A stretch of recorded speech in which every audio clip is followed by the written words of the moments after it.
Към проблемите на производителите от страната, които са притеснени, че нашествието на вносни зеленчуци застрашава старите български сортове. Има опасение, че родният розов домат може да изчезне от пазара заради по-трайните холандски и турски зеленчуци. Производител на семена от Стряма се е заел с патриотичната задача да опази българските сортове. Захари Тошев отглежда сорта розова магия, първият патентован български розов домат.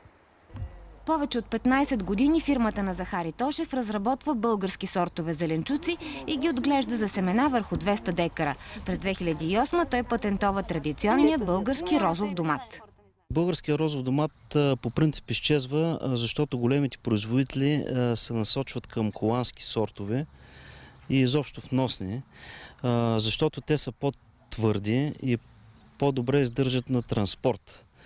По-добър външен вид имат, но отстъпват на вкус. Нашите домати са много месисти, вкусни, сочни най-вече и тънка люспа, не са твърди като вносните домати.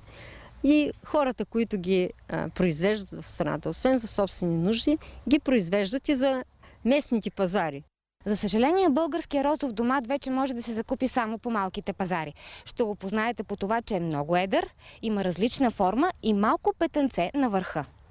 Често родният розов домат достига до 800 грама. Откъм дръжката има зелен пръстен, който изчезва, когато е напълно озрял.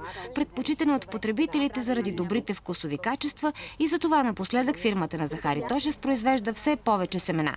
Продава и на българи, които живеят в чужбина и отглеждат доматите в дворовете на къщите си.